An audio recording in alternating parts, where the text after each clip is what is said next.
Hello, this is John Jughead Pearson with my last of the Screeching Weasel YouTube videos. I just don't think I could dedicate the time to each one of these later records, so I'm trying to do them all at once, and I have no idea what's going to come out. I have actually no notes for myself. I have a few things that Mass Giorgini had written for me because he's very good at contributing to all of these YouTube videos about the records. So I think all I've done is on the wiki. Luckily, though, there's a wiki for each one of our records. I'm going to go through that and then add in Mass's notes as we go along. I think he mostly has notes for Television City Dream and a few for Major Label Debut. Um, so I will start with what the wiki says about Television City Dream. Television City Dream is the ninth studio album by the American punk rock band Screeching Weasel. It was released in 1998 through Fat Records. It was the band's last album released through Fat Records until First World Manifesto in 2011. That's the record that I'm not on. I don't even think I knew that was on Fat. Didn't even care. The album is the first to feature new members Master Genie, Zach Damon, and Dan Lumley. The cover art was done by Giorgini's father, noted artist Aldo Giorgini. The songs on the album are notably faster than previous Screeching Weasel albums.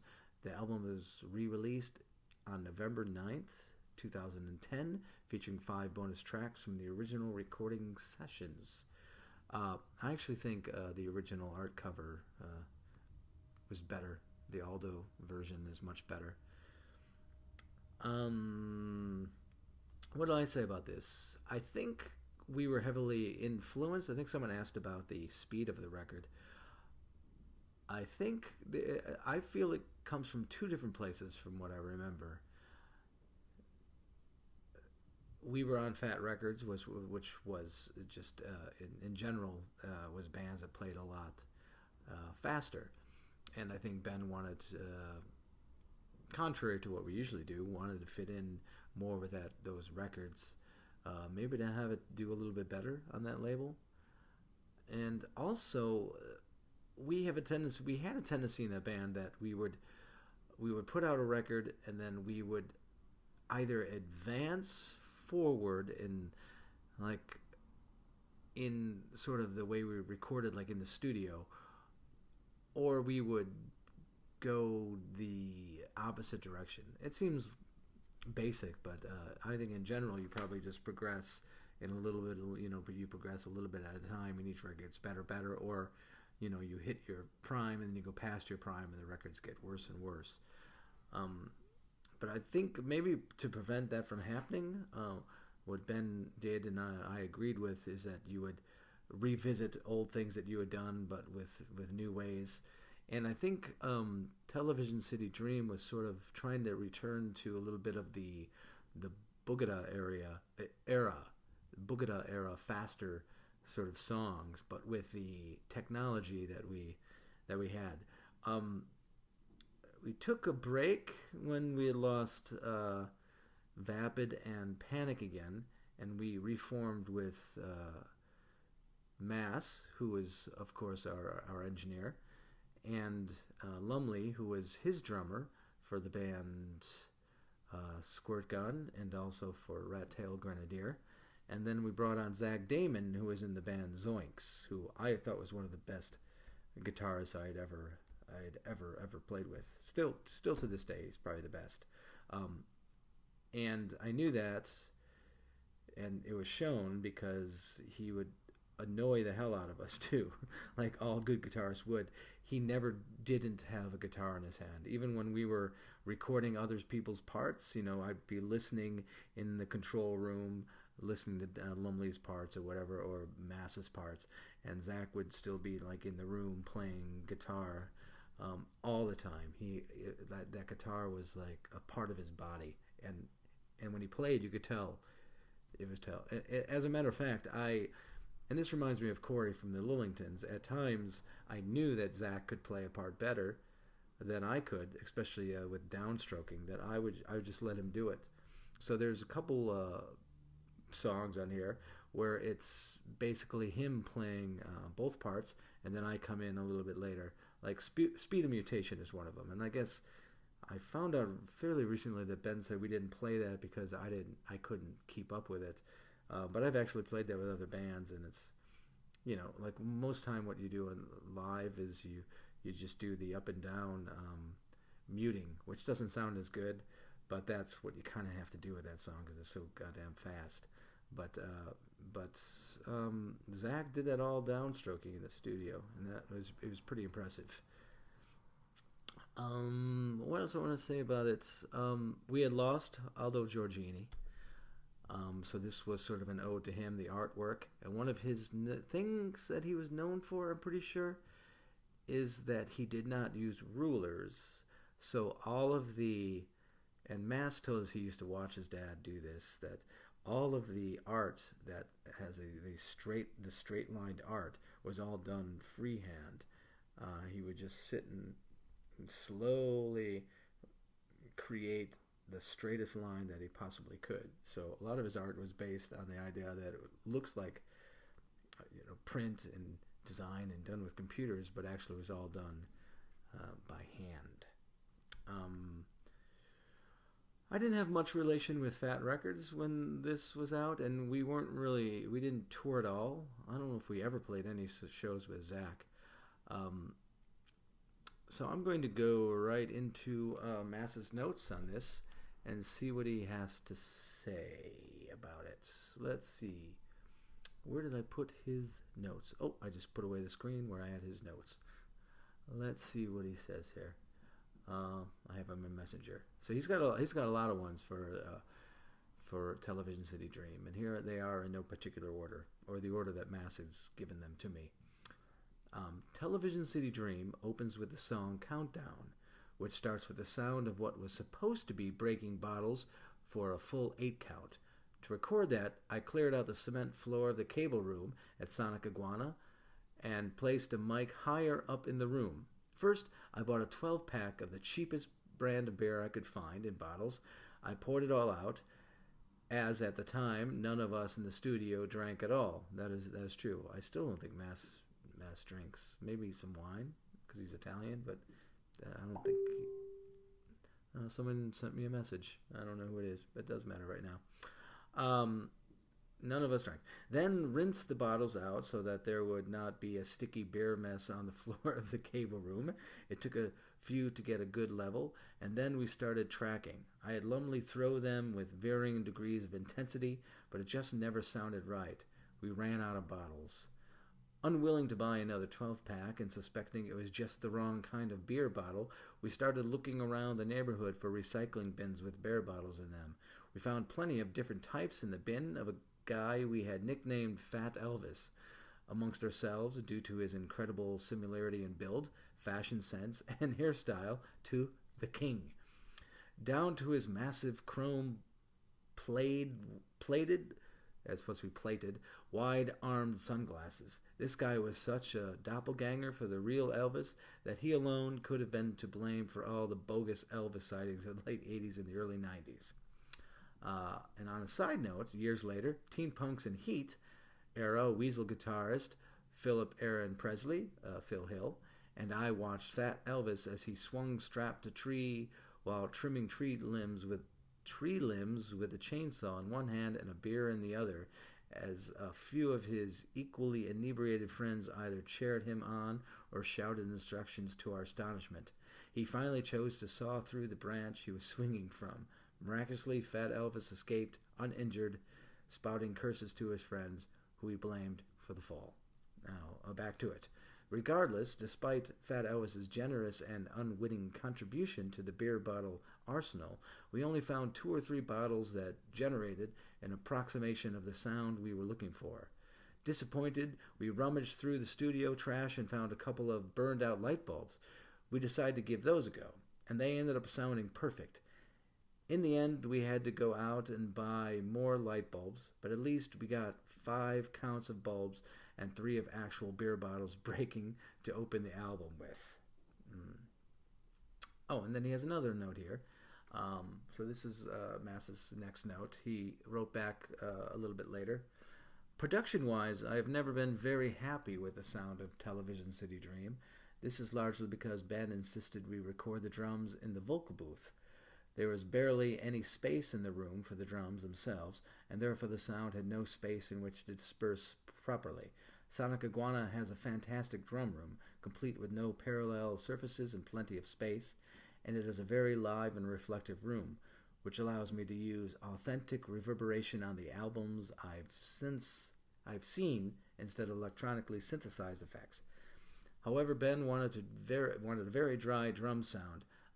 He liked a lot of the earlier sounds of some of the punk bands. I think probably like I can't remember the exact ones. It was probably stuff like Circle Jerks and a couple of other bands that used to just record the drums in the same room that they would do vocals and everything else, and you did everything in one room, and those were pretty dry.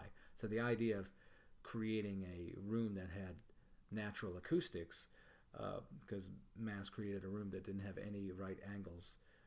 I don't think the idea of being able to do that, or even what it meant to a lot of punk bands, probably wasn't very important. But Ben liked that sound, so we tried to recreate it. So I'll go back again. Ben wanted a very dry drum sound, and although I had offered to pull in foam to achieve that goal in the main room, Ben was adamant we cram the drums into the smaller room. Nowadays, I would be more assertive and push to do things the way I feel certain is best to achieve a desired sound. But at the time, I believed I had to take Ben's instruction completely at their word. I remember in Sonic Iguana when Lumley was actually in this center room. The vocal booth was actually, you would have it was the control room, and then you would go into these double doors into a smaller room, and then another double doors into the vocal room, and then double doors into the drum room, and then through the drum room is where the apartment would be upstairs that we would stay. So I remember if I ever had to go to the bathroom or go back up to the apartment, because I was almost lived there for a month recording the record, I would have to like go through Lumley doing the drums, and we'd have to like sneak through the area, and he was like stuffed in this little teeny room instead of the big drum room. That was the other thing, is that we pretty much lived in that space. This was one of the records still where I was there for all of the recording of everything except for vocals. I don't think I was there for any of the vocals, because we recorded it all in Sonic Iguana, and then Ben, I'm pretty sure, did all of the vocals in his house with Mass's mobile unit. It was very, very, very frustrating, because the shit was fast, and we tried to downstroke as much as possible, even way more than bark like a dog. And since we had such great musicians, it was really a challenge, and it was frustrating because Ben wanted to produce it even over Mass, but he wasn't there at all. So it was kind of frustrating, because we'd have to get something the way we think we would like it, and then he would listen to it and send it back, and we'd have to redo stuff. And I think the album has really great songs. I think Ben wrote some really great songs, and I can tell that he was like revived into this sort of really quick, fast punk, hardcore melodic punk sound. It was very exciting, and it's done so tight, but I think there's a little bit of life that doesn't really exist in it, once again, because it didn't really feel like a band. We didn't really ever play with Zach, even though I'd known him for years, but it just didn't have the feel of an actual band. I think it has some of the cool photos. I have a lot of those little promo photos that I like from that period of the band. And I think I played pretty good on that record, but nothing compared to how Zach could play. I got that. Of all the Screeching Weasels, I was okay. Yeah, I got that.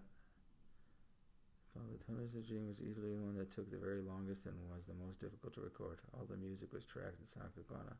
Did I just read that? Oh no, he's got more here. Okay.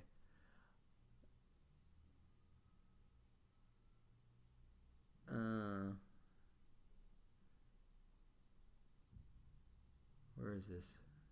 Okay, here's another. We also went a step further with the drums based on Ben's wishes, as I had produced a Riverdale's album, Storm the Streets, that Lumley had drum teched for and on which Danny Panic had wrapped his snare in a t-shirt at Ben's prompting. Ben wanted us to take a similar approach with this album, but with all tone. Of course, having cloth over the drum heads affects the tone of the attack, the ring of the body of the note, and also kills the responsiveness of the drum to the stick, something which was somehow manageable on mid-tempo Riverdale songs, but would be impossibly debilitating for the breakneck tempos of Television City Dream. As a middle ground, Lumley suggested using coated drum heads, something we had not used before, that in the studio, and which decided to not use again since. With drum room already so small and foamed, the additional dulling of the stick attack forced me to try to make up for the loss of attack with EQ, which was only a partly successful enterprise. Of all the Screeching Weasel albums I was involved with, Television City Dream was easily the one that took the very longest and was the most difficult to record. All the music was tracked at Sonic Iguana on a 24-track analog Otari MX-80, and the lead vocals were done in Ben's apartment in Schiller Park, Illinois, on an ADAT digital deck. Once Ben's vocals were finished, we dumped those back to the analog reel and added Zach's backing vocals on the analog deck. There are no drum splices or punches at all on the album. They are all single live takes. That shows you how amazing Lumley is. There were minimal bass and guitar punches, as well, as the analog format is not as forgiving and flexible as digital in terms of punches and edits. That's right, I forgot about that. That's why I struggled too, because Zach was such a great guitarist that, but I had to get those in the same amount of takes too, so it was really frustrating and took a very long time to get it to sound as pretty clear and pristine as that record is, and that we might have, sometimes it leads to a record having some life, and this one I think it just led to it being a little maybe a little hollow of emotion. That's that. Okay, and now I'm going to go, I think that's all of his notes for that.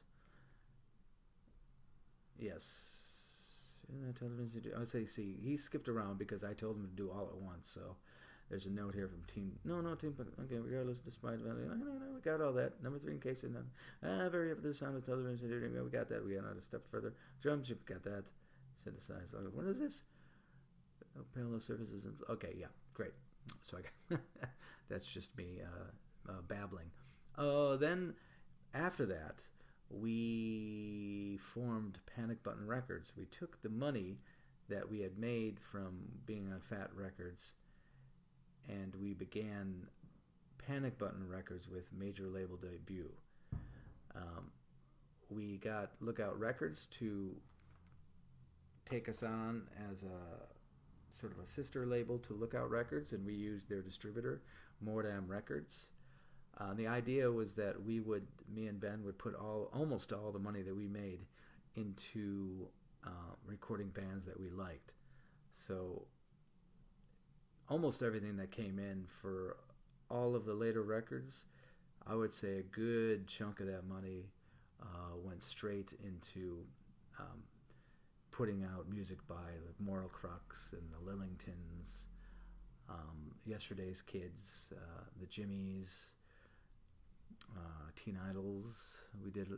They were on a compilation with us. Yep.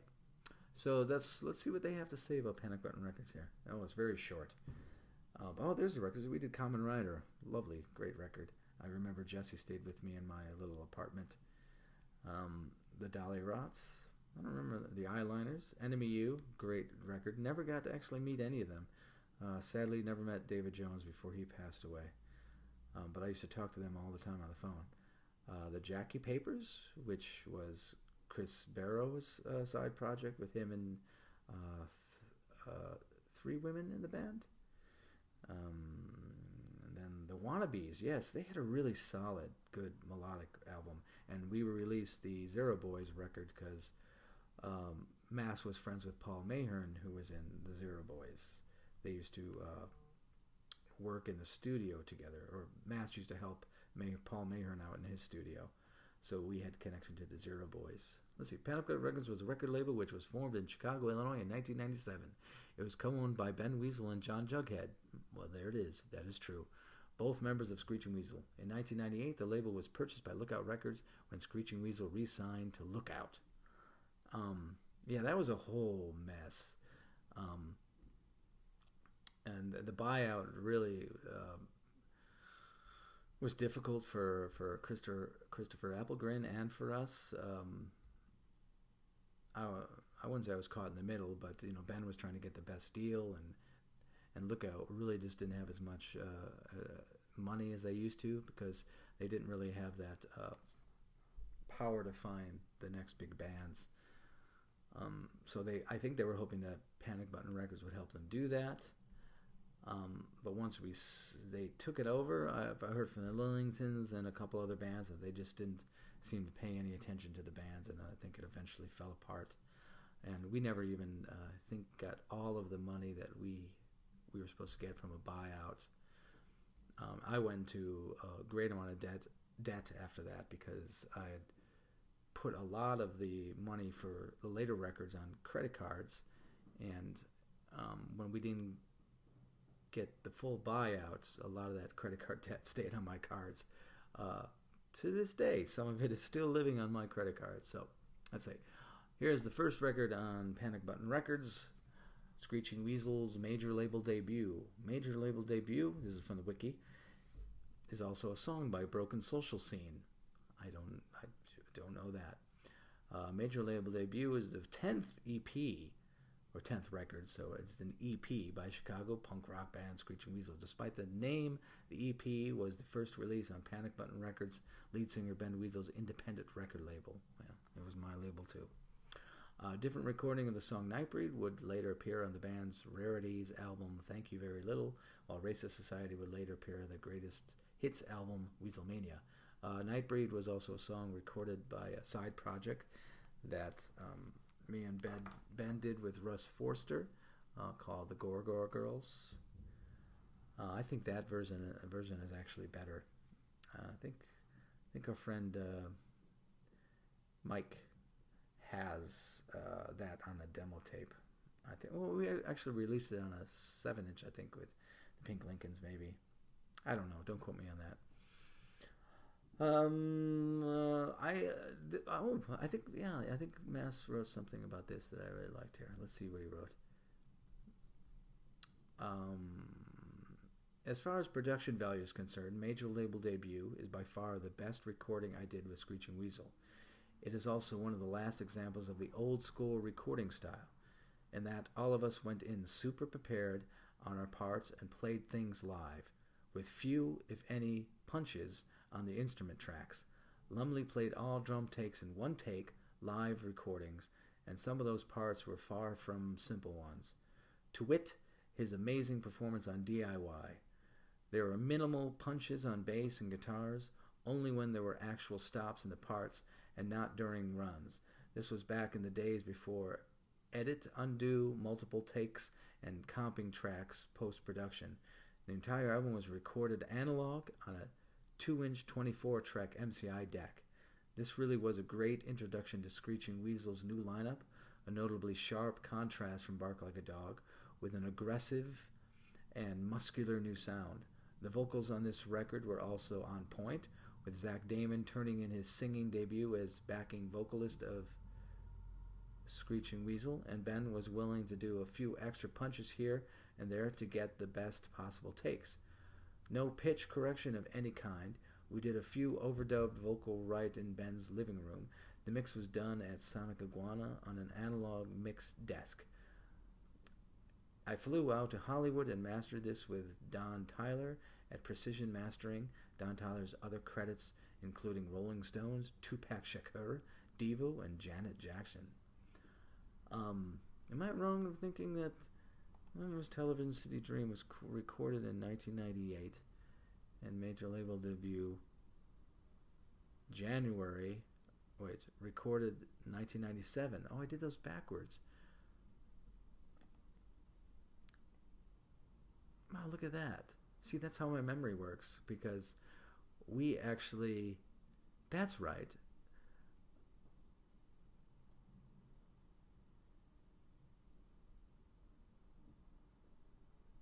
I'm looking at this funny because it's just how memory works. It all kind of blurs together to me now. But luckily, Mask seems to have a better timeline than I do. So we had foreign major label debut, and then recorded Television City Dream. Correct, because that was Television City Dream was recorded in January and February of 1998, and major label debut September 10th to 13th of 1997 at Uber Studio. Wow, yeah, I remember that was I also feel like major label debut is probably the strongest recording that Screeching Weasel ever did of just skill. I think I remember really being challenged by having Zach and Lumley and Mass all playing, and it's super fast. DIY is some of the fastest drumming I've ever heard on a song, and I really liked that song. That's it never really shows up on my best songs of all time, but it should, because DIY, it sounds like a song from another world of tight as shit musicians like you would find in like heavy metal bands. I really like the idea of Ben coming up with calling it major label debut, because I thought it was pretty funny that we always had refused being signed to a major label record contract. So I really enjoyed that sort of joke that we had about putting out our own record on a really small independent label and calling it a major label debut. It's also at the time where Ben and Lawrence were really at each other's throats, and there's some horrible stuff about Lawrence on that record. And that's all I got for that. Let's move on to emo, which Mass hasn't. He didn't write anything about that. Maybe I know why, because he did not really enjoy the recording of that at all. He was asked to just be a musician on that one, and Brendan Burke produced that one at the Acme Recording Studio. That was in Chicago. And what does it say? What does the emo wiki say? Emo is the 10th studio album by the American punk rock band Screeching Weasel. It was released on May 18th, 1999 through Ben Weasel's and John Jughead's label Panic Button Records. It was their first album released through Panic Button Records. It was their first... That's not correct. No, the first record was major label debut. Oh, maybe, yeah, first full-length record. The album was recorded in Chicago during the blizzard of 1999. Is that true? Yeah. And I was also, at the time, I was also going full-time in my theater company, Neo Futurist, so I was busy in rehearsals there, and I'd have to get to the theater, which was actually not that far from there. It was I would ride my bike, and it was in the wintertime, very dangerous. And I think it was like a 20-minute bike ride from my theater to the studio. Although the title of the album is a tongue-in-cheek stab at the emo scene that was about to break mainstream at the time, the songwriting of the album is extremely emotional and confessional. Lyricist Ben Weasel had used this style of songwriting many times on previous albums, but this marked a noticeable change in tone. Yeah, a lot of this record became ultra personal. A lot of it about him and Portia, sort of their relationship falling apart, and then also breaking up and him, trying to put his life back together.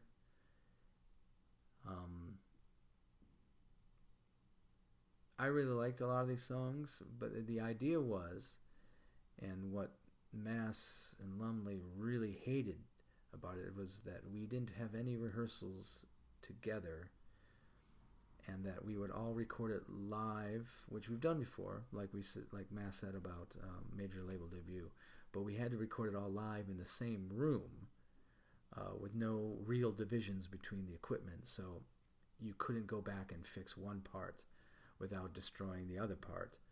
So there was no overdubbing of anything at all of those guitars, drums, and the bass. And the idea was to try to do it all in one take if we could. And I don't think we did any songs more than like 2 or 3 times, never having played them before together as a band. We would all just play on our own to Ben's cassette of him, playing a really, really rough guitar part.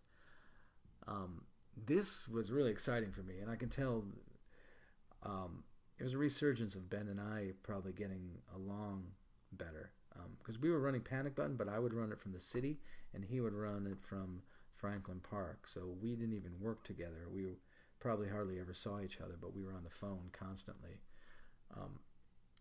But he knew that I thrived in this sort of, not chaotic, but this sort of pressure of not being able to play up to the potential that you would like. We always thought punk was that sort of thing, is like trying to play beyond your potential, and this way of playing gave it that life, that sort of that energy, that struggle. And Lumley and Mass, the rhythm section loved to be, perfect, and they couldn't do that on this, so they were really frustrated the whole time. And you could tell Mass just wanted to be engineering too and take Brendan's place. Ultimately, I think the attempt was great. One of my favorite experiences in the later Screeching Weasel in the studio. But I cannot listen to it. I think the end product is, I think Mass and Lumley in some ways were right. There's really great songs that are recorded really pretty crappy. But I really think our playing is good. I think our playing is very good. And Ben was going back to just singing things as raw as he possibly could. And I'll never forget our live playing. I think we ended the set of our last show ever with the song Bark Like a Dog, which is kind of a take of his, the Stooges. He was revisiting the Stooges records, and we actually covered Dirt in that, I think in those same sessions. And that's also where, Jesse was there too, because he was working with Brendan working on the Last Wave Rockers Kamen Rider record. So he was in there, and he recorded some guitar parts and sang some backups on things. Songs that weren't used on this. They were used on later recordings. Our version of You Are My Sunshine. Jesse Michaels is on that.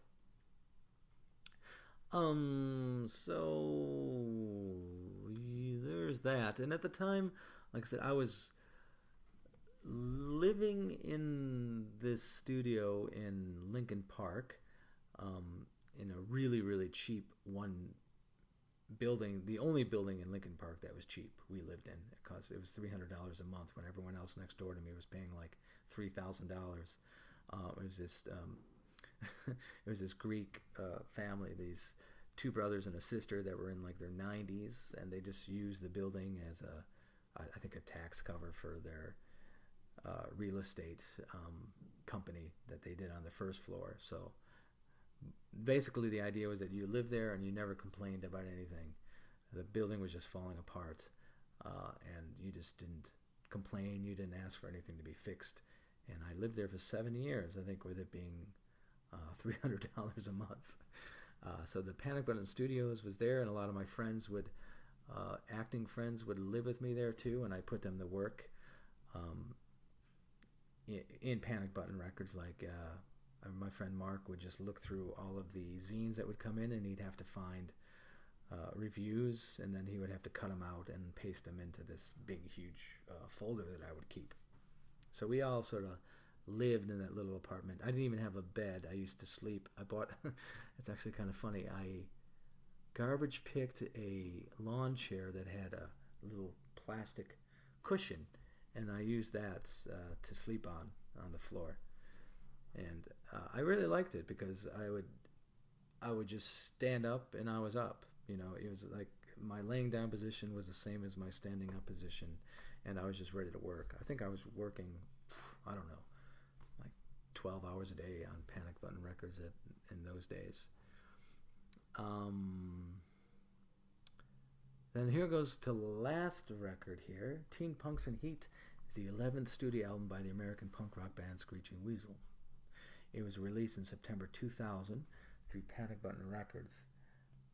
Though receiving mixed reviews from national critics, it was championed upon its release by many critics in the band's Chicago hometown. I don't know who wrote that. Citation needed. That means it's questionable. Shortly after the release of the album, the band played 2 sold-out shows at Chicago's House of Blues, the first live performance in 7 years. Rumors of a full tour to promote the album swirled, but the band announced their breakup before any plans were confirmed. The album features cover Italian pop-punk band, the Mangies. I will always do. Oh, the Mangies. Love those guys. My brothers. It was good. This record, I have the least memories about probably of any record. Even though we were working with Phil, and I think Philip Hill is great. So where was it even recorded? I don't even... At Sonic Aquana. Yeah, I have very little memories of this record whatsoever. I'm pretty sure Ben was involved with a new woman at this time. Yeah, got a girlfriend, right? He was, seeing someone. And we had the last shows, and this is when I started, because of those House of Blues shows, is when I started writing my book, Weasels in a Box. A lot of ugly things started happening then. Me and Ben really just did not get along anymore.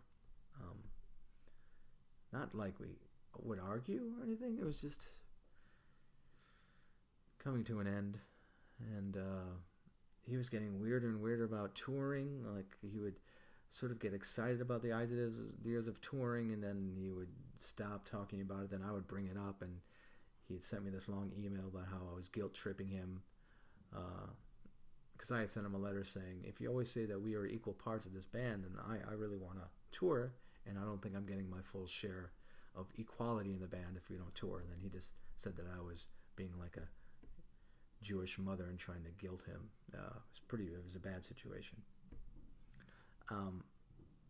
But the last shows at the House of Blues were pretty great, and I knew it was the end of the band, and me and Ben had talked about it, but we didn't announce it. So that last song that we did, Bark Like a Dog, went on forever and ever. You could tell Mass and Lumley just were, they were playing along, and Philip was playing along, but me and Ben were sort of in another world.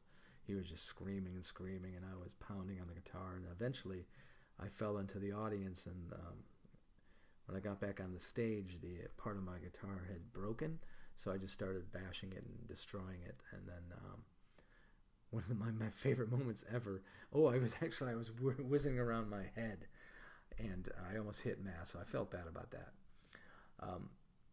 And then as the curtains were closing to end the show, this is real, this has really happened, the curtains were closing to end the show, I was standing there with my beat up, guitar pulled apart, just being hung together by the guitar strings. I threw it into the air, and all these hands reached up for it as like the curtain just closed on me. It was a pretty great rock and roll moment. I also hurt my leg very bad because I did this weird spinning thing the whole time, and I probably sprained my ankle and hurt my knee. And also Mass was upset that I broke his guitar. Not his guitar, my guitar, because we had just actually purchased really nice guitars. I had a black and a white Gibson SG. One was black, one was white. And this was the white one that I just completely destroyed. And Mass was like, how could you destroy that? It was a $2,000 custom guitar. And Ben was like, Ben knew. Yeah, sometimes we really just were on the same wavelength. For being so different, we really were on the same wavelength on that sort of a way to go out. But it didn't end. You know, it went on and on and on. And even though that was the last record and people thought we were done, Ben and I still worked on the band till around 2006, when it just got really bad between us. And I called him one night and said I didn't want to work for Weasels Inc. anymore. And then that was sort of interpreted as that I don't want to work with Ben anymore and I don't want to be in Weasel, but we weren't even a band at the time. And then it got really ugly between us. And, you know, all of a sudden I was being told that I would be taken to court if I didn't sell my rights. It was ugly times. And I don't think those things can ever be repaired. I think that's it. I don't know if I released this one. I would like to talk about the lovely connecting with the Manjis because of this. But that is its own story, its own life. That's it. Thanks, everybody. That's lots of Screeching Weasel from my point of view and bad memory. Next up, something else.